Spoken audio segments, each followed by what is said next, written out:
Congresswoman Alexandria Ocasio-Cortez slamming President Trump's efforts to privatize parts of the VA, saying the scandal-plagued Veterans Affairs Department is not broken and arguing that it should be protected.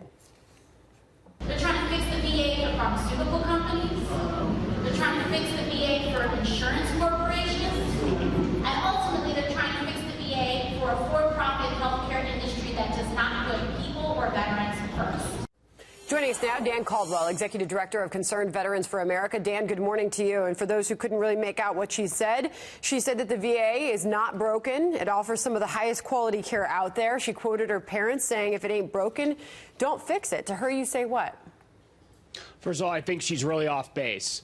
There's nobody, first of all, trying to privatize the VA. This is a straw man argument that people who oppose common sense VA reforms, like giving veterans more choice, use to distract away from real problems at the VA.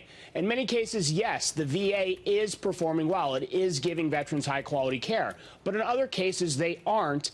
And just because some veterans are getting good care isn't an excuse not to fix the VA for the veterans who aren't getting good care. And that's why we support giving veterans choice. So if a veteran wants to access care in the community because he or she feels they aren't getting good care in the VA, they can do that. And that's what President Trump supports, not privatizing the VA, not dismantling the VA. And it's really unfortunate to hear the Congresswoman and others that oppose VA reform use these disingenuous arguments against really popular and common sense reforms. She made the claim that they're trying to fix the VA for the pharmaceutical companies, for the insurance corporations, and ultimately for a for-profit healthcare industry that doesn't put veterans first. So what is she not understanding here, Dan?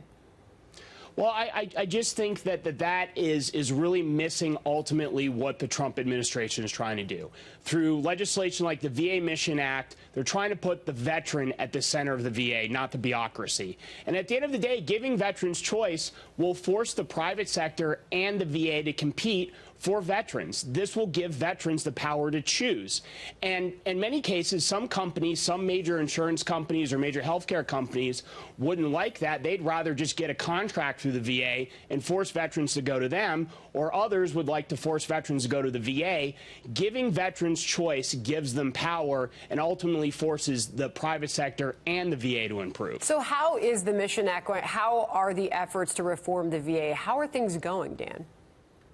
Well, I think that this administration, I think that President Trump deserves a lot of credit, and the Congress and the VA Secretary deserve a lot of credit for getting a lot of legislation passed that, if implemented properly, will fix a lot of long-term systemic problems within the VA.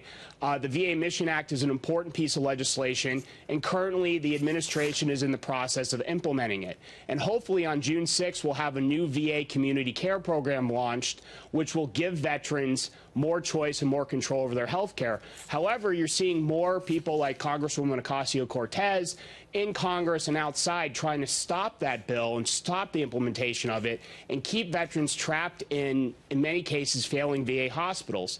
And that's not just wrong, that's immoral. But I'm confident on June 6th we'll have a good program launched, and that's what we're looking to do, and that's what we'll be paying attention to at Concerned Veterans for America. We've seen a lot of change in leadership there with Robert Wilkie, the current VA secretary, the fourth in the past 4 years. The budget and the employment vacancies, these are some of the problems that it still faces. The number, 42,790 employment vacancies. You're looking at a budget that has doubled in the past decade. It's now over $200 billion. What update can you give us there? Wilkie has since said that they're making groundbreaking progress there on accountability, transparency, and efficiency. Dan. Well, I do think they've made progress. I do still think there's a lot of work to do, and I think Secretary Wilkie is doing overall a good job. I'll just say on the employment vacancies is that a lot of people cite those numbers as a problem with the VA, and it's really misleading. At the end of the day, even with those vacancies over the past 5 years, the VA has added over 50,000 employees.